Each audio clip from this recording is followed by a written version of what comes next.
Hello everyone, and welcome to our final chapter review of the year, JOJOLands 31 West End Girl Part 2, which nicely wraps up this fight against Key West and sets things up for a final resolution to this arc, which has been going on for nearly the entire year. We first stepped onto the yacht back in January and have just now fought our way to the final opponent, making this among one of the largest arcs in JoJo, already longer than Vitamin C. So depending on how this thing concludes, it could stand as a defining halfway point or a substantial shift in the plot. Do we actually defeat Howler and there's another main villain in store, or does the game just go to jail after this and it's Stone Ocean 2.0? So before we get into this chapter, we've got a bunch of extras to get into first, starting with the release of JOJOLands Volume 7, which features a stunning cover art and has a variation on this month's Ultra Jump. So this art was really striking with its darker color palette and is something Araki commented on the volume's author note, saying, "For the cover of Volume 7, my main goal was to ensure it stood apart from the previous 6. I wanted readers to recognize it immediately and not mistake it for another one. Since the other covers feature multiple team members together, this time I wanted to focus solely on Jodio. The November rain in the background was added to convey a sense of heroism. Jodio's left arm is positioned to imply forward motion, guiding the viewer's eye towards the diagonal left side of the composition. Even the choice of the falling rain against the dark color palette was intended to highlight Jodio's striking, heroic presence." And that really just goes to show how much thought Araki often puts into his illustrations. So as always, with the release of a new volume, that means the previous volume has come out in digital color.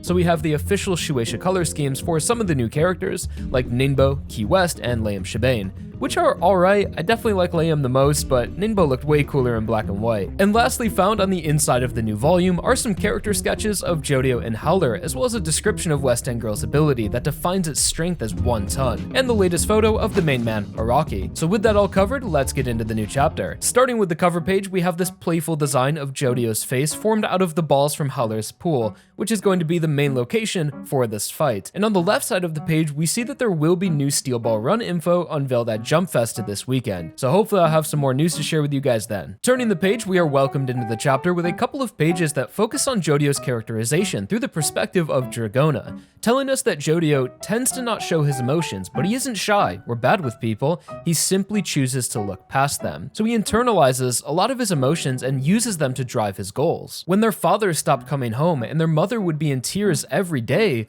Jodio would always sit next to her and quietly stare at Dragona. But when Jodio decides to do something, he quietly and leisurely heads towards it, even if the world is against him. He persists along his path. If anything, the more he has against him, the stronger he becomes. So really telling us that Jodio is a strong silent type. Gary Cooper, the strong silent type. Similar to a stoic hero like Jotaro, but more like the kid that tells you not to come to school tomorrow. But the point really is that he's strong under pressure and far from quick to show his feelings. So before we have Jodio is boring discourse similar to Giorno, just remember that his lack of emotion is a huge part of the character, being this little psychopath Joestar, which is really a boon for these criminal escapades as we've been seeing throughout this arc, having a confidence in himself and bravery nearly unmatched by previous Joestars, and reinforces this right at the start to contrast where the chapter eventually leaves off. So back in real time now, Key West is trying to escape with the lava rock and was funneled into the pool by Jodio's rain, which he believed to ensure their victory, having already thought up a plan.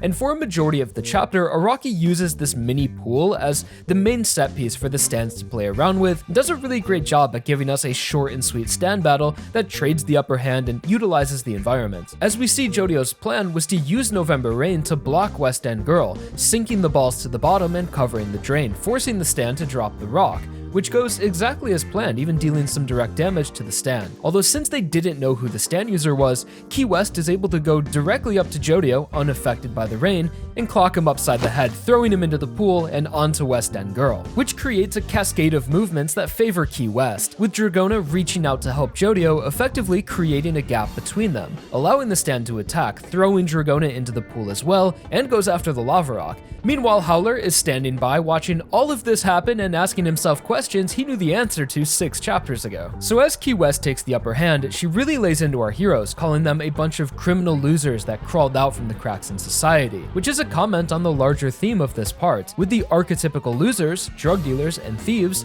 assuming the role of heroes in a world where institutions have failed their society. The cops, the lawyers, the corporations have done everything in their power to hurt people and have effectively created these cracks in societies and their own enemies with people like Jodio, whose sense of justice is anti-establishment and fights fire with fire. So Key West is really fighting full of emotions as she begins to realize that her girlfriend Liam is most likely gone, which reminds me of Squallow's desperation attack from Golden Wind, where he yells he's no longer fighting for the boss but for Tiziano, the partner he had lost.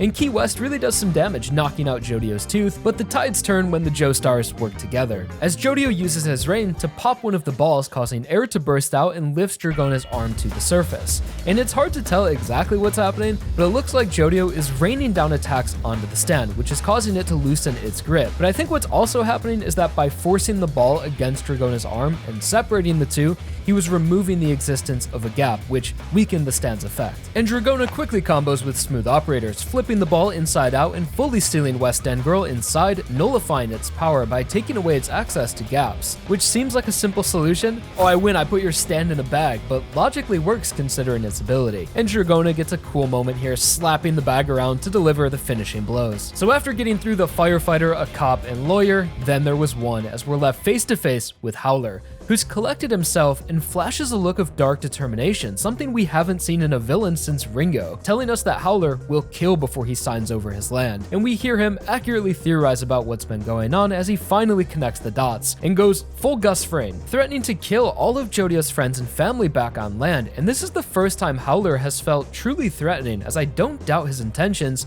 and reveals an evil man, not just a spoiled man-child who is born into generational wealth. But despite this threat, Jodio continues to move forward calmly towards his goal, calling back to the start of the chapter, emphasizing this moment, where even after Howler says he'll murder his entire family, Jodio holds the rock in front of his face and says, "No, actually you'll be giving us all of your land," even hitting him with the "no you" at the end, where I guess Jodio also threatened to kill everyone close to Howler. Most likely a bluff, I don't think anyone else on his team would be down for that, but still just an insane thing for a Joestar to say. And earlier in the moment when Jodio was flexing the lava rock, he dropped a bit of lore, saying it came from deep underground, somewhere in the Earth's core, and linked to the movements of money in this world. It erupted from a volcano for the purpose of changing those systems, which is an interesting analysis of its purpose, or is simply Araki telling us information through the character, but definitely fits the category of blessing from the earth, being inextricably imbued with a miracle, just like the Holy Corpse in Land of Morio. And since Part 9 is a reimagining of Part 5,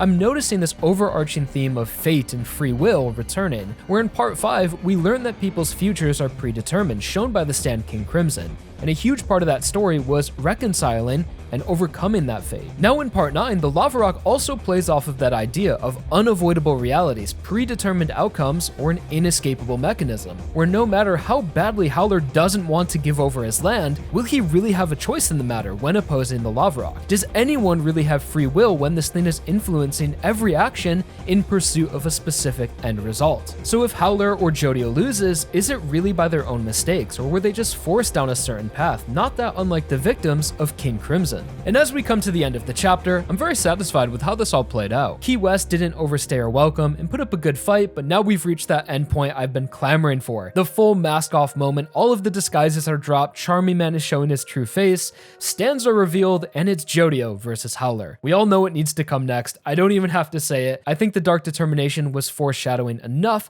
so hopefully Howler pulls something extreme to get out of this situation. So thank you all so much for watching this latest review. Drop a like if you enjoyed, subscribe for more. Let me know your thoughts and I'll talk to you all real soon. Peace.